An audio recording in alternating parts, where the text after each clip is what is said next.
کے سر پر ہاتھ رکھ دو، نواں بے سہارا کا سہارا بن جاؤ اور ظلم کے خلاف آواز بلند کر لو. یہی کافی ہے تم کو دنیا حاصل کرنے کی. میں کوئی آپ کی دولت کی قربانی نہیں مانگ رہا ہوں، میں آپ کی زمین کی قربانی نہیں مانگ رہا ہوں، میں آپ کی عزت کی قربانی نہیں مانگ رہا ہوں، میں آپ کی شان کی قربانی نہیں مانگ رہا ہوں. میں یہاں کھڑے ہو کر اگر کچھ مانگ رہا ہوں تو صرف یہی مانگ رہا ہوں، اے بے نمازی نمازی بن جا، اے بے نمازی نمازی بن جا، اے قرآن سے دور رہنے والے قرآن کو خرید کر لے، اے مسجد سے دور رہنے والے مسجد کے قریب پہنچ جا، یتیموں کی پرواہ نہیں کرنے والے یتیم کے سر پر ہاتھ رکھ دے، بیواؤں کی مدد کر، مظلوموں کی مدد کر، غریبوں کا سہارا بن، بے سہاروں کا سہارا بن جا. کیا یہ مشکل ہے؟ ارے مشکل کام تو وہ ہوتا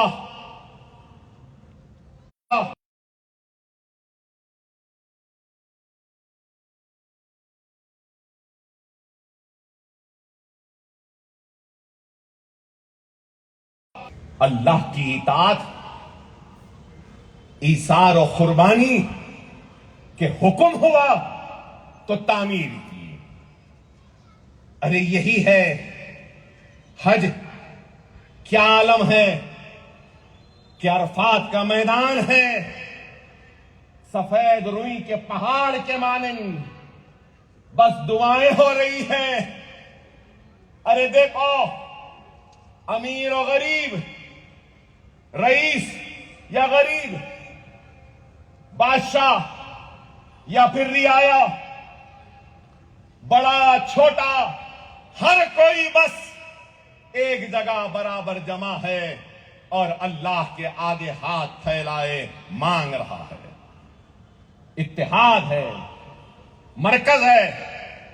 ارے سمجھو، اس درس کو سمجھو، اس پیغام کو سمجھو. جب تک ہماری صفوں میں اتحاد نہیں پیدا ہوگا ہم ناکام ہوتے رہیں گے. بے شک اس میں کوئی دو رائے نہیں، کوئی شبہ نہیں کہ اکبر الدین اویسی نے سب کچھ کیا یا اکبر الدین اویسی نے سب اچھا کیا یا اکبر الدین اویسی سب سے اچھا ہے. بے شک نہیں ہے، میں سب سے برا ہوں. بہت کام کرنا باقی ہے، ابھی بہت کچھ کرنا باقی ہے. میں ہرگز و خطے یہ نہیں کہوں گا کہ میں نے بہت کیا یا بہت کامیاب ہوں. نہیں، میں کامیاب اسی وقت ہوں گا جب میرا کام، میرے خدمات کو اللہ قبول کرے گا. اکبر الدین اویسی نے کبھی اپنے خدمت میں اپنے نفس کو آنے نہیں دیا، اپنی خواہش کو آنے نہیں دیا. کوئی یہ نہ سمجھے کہ اکبر الدین اویسی اپنے خدمات، اپنی قربانی اور اپنے خون یا اپنے جیل یا اپنی محنت کے عوض میں اپنی آل کے لیے، اپنی اولاد کے لیے کچھ مانگ لے گا. اللہ اس کے رسول کی قسم، اکبر الدین اویسی کبھی بھی اپنی آل اولاد کے لیے اپنے خدمات کا اجر نہیں مانگے گا، کیونکہ میرا کام، میری خدمت اللہ کی رضا کے لیے تھی، اللہ کی خوشنودی کے لیے تھی، اللہ کے حبیب محمد مصطفیٰ صلی اللہ علیہ وسلم کے لیے تھی، ان کی امت کے لیے تھی، اپنی اولاد کے لیے نہیں تھی. میرا کام، میرے خدمات، میری آواز، میری قربانی اللہ کے لیے ہے، اللہ کی رضا کے لیے ہے، اپنی اولاد کے لیے نہیں، نہ اپنی ذات کے لیے. اکبر الدین اویسی گوشے گمنامی میں چلا جائے گا. اکبر الدین اویسی یہ دنیا کی چکا چوند کو چھوڑ کر چلا جائے گا، جنگلوں میں چلا جائے گا، لیکن جب تک زندہ ہے اظہار حق سے کبھی منہ نہیں موڑے گا، کبھی نہیں موڑے گا. دنیا یہ نہ سمجھے کہ یہ آواز بہت کم گونج رہی ہے. نہیں، یہ آواز 35 برس سے گونجتی آئی ہے، گونج رہی ہے، انشاءاللہ آنے والے 30 برس تک بھی گونجتے رہے گی. یہ آواز مخالفین سے ڈرنے یا گھبرانے والے کی نہیں ہے. یہ آواز جیل سے ڈرنے والی آواز نہیں ہے. یہ آواز ہمارے دشمن جو ہیں، جو بیٹھے ہیں، جو سمجھتے ہیں کہ ہر ایک کو جس طریقے سے ڈراتے ہیں اکبر اویسی کو بھی ڈرا دیں گے، تو احمقوں، نادانوں، تم سے بھی یہ ڈرنے والی آواز نہیں ہے، کسی سے نہیں. یہ آواز ڈرتی ہے تو صرف اللہ سے ڈرتی ہے.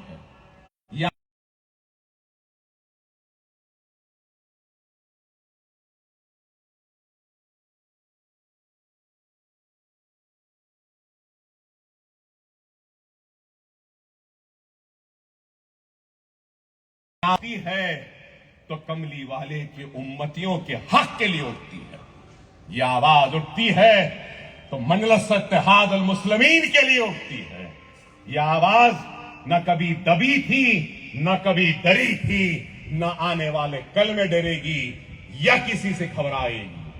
ہم نے دیانتداری کے ساتھ، کسی سے بھی پوچھ لو، اکبر الدین اویسی نے کبھی بھی اپنی ذمہ داریوں سے پیچھے نہیں ہٹا.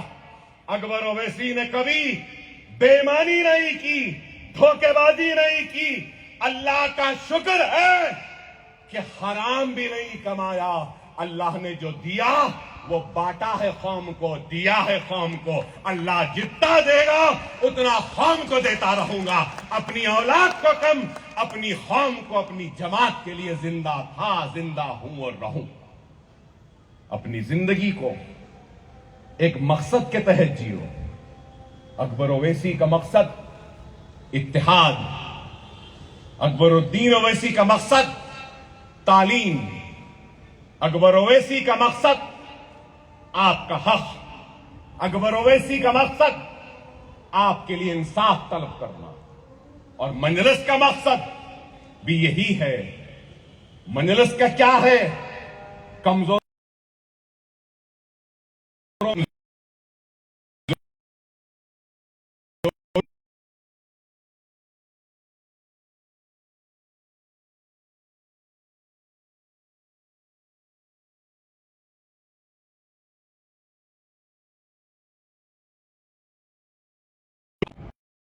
عید کے موقع پر کوئی سیاسی تقریر کرنا نہیں چاہتا، مگر یہی کہوں گا، حالات آپ کے سامنے ہیں، مظالم آپ کے سامنے ہیں، ظالم آپ کے سامنے ہیں. اور حالات، ظالم کا مقابلہ اگر کرنا ہے تو ہم کو اپنے صفوں میں پہلے سے زیادہ اتحاد کو پیدا کرنا ہوگا. اگر ہم اتحاد پیدا نہیں کریں گے تو پھر ہم ناکام ہوں گے، ہم کامیاب نہیں ہوں گے. میں پھر سے اپنی جانب سے آپ تمام کو عید کی مبارکبادی پیش کرتا ہوں. اور صدر محترم نقیب ملت بیرسٹر اسد الدین اویسی صاحب، معزز رکن پارلیمنٹ و صدر کل ہند مجلس اتحاد المسلمین کی جانب سے سارے عالم اسلام و ہندوستان کے مسلمان، بالخصوص تلنگانہ و حیدرآباد کے مسلمانوں کو عید کی مبارکبادی پیش کرتا ہوں.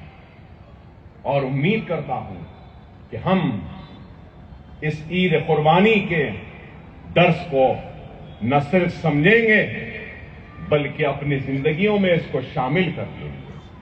ہم اس درس کو نہ صرف اپنی زندگیوں میں شامل کریں گے قربانی کے، بلکہ ہم اطاعت حکم الہی پر عمل کریں گے اور ایثار اور قربانی کا جذبہ اپنے سینوں میں پیش کریں گے، اور یہاں سے نکل کر طے کر لو، جلسے کی کامیابی یہی ہے کہ ایک پیغام ہو، طے کر لو کہ ہم آپسی جھگڑوں میں نہیں جائیں گے، ایک دوسرے کے خون کے پیاسے نہیں ہوں گے، منظم رہیں گے، متحد رہیں گے۔ وآخر الدعوانا الحمدللہ رب العالمین۔